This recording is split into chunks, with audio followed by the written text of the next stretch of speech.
Hello and welcome to Film Companion South and FC Recco's. Today I'm back to doing a book reco and the book is Writers at the Movies. And as the subhead says, it is 26 contemporary authors talking about 26 memorable movies.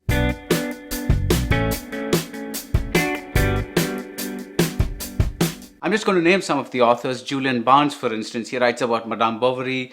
J.M. Kids, he writes about The Misfits. And Jim Shepard, who's the editor of the book, writes about The 400 Blows. So why is this fascinating? Because they're not movie writers. They are not full-time critics. They're novelists. They are poets.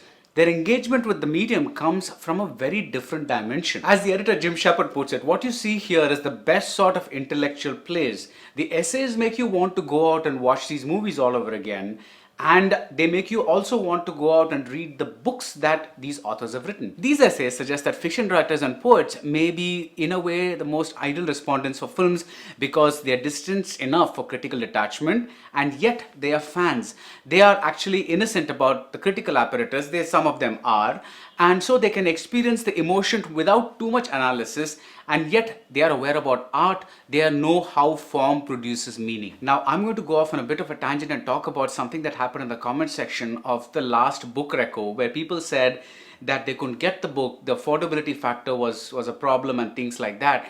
Now the series, whether I'm talking about a book or a movie, isn't necessarily asking you to go out and buy the book or read the book or watch the movie. Now, if somebody, a friend, maybe a public library, maybe has this book or this movie and you want to watch it, that's great. I mean, that's really great if you could do that. But this is more to say that such a book is out there, it exists. Such a movie is out there, it exists. So in these 5 or 6 minutes, let's just talk about it. Let's see what it's about.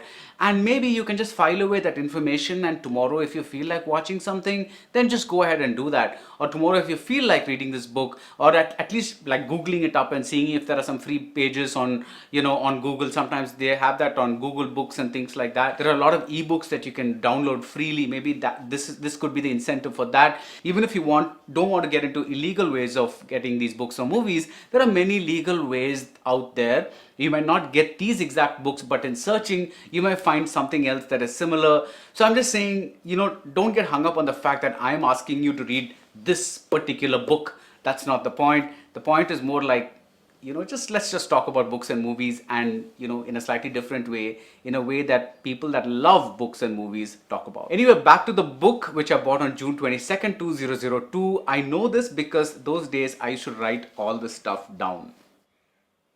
So I'm going to end this episode by reading out 2 small passages from 2 essays. The first is about The Godfather and it's by Francine Prose, and it starts, "For all the blood and gore and mayhem, the crescendos of messy violence spraying out like machine gun volleys, The Godfather is an unusually literary film.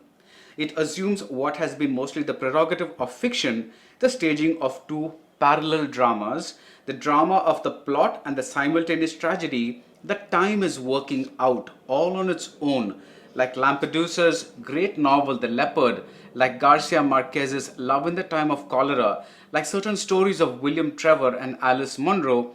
The film takes on the question of what time does to people's lives. Too often in films, such efforts are hopelessly unconvincing, in part because of the phony makeup jobs, the changes in fashion and hairstyle that are supposed to age actors to carry us through the years.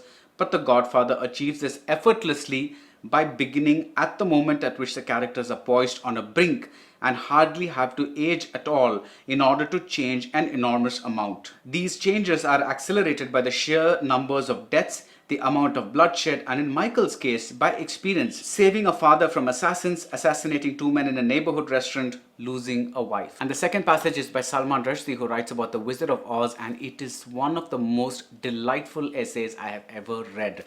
I'm going to read the opening paragraph. "I wrote my first story in Bombay at the age of 10. Its title was Over the Rainbow.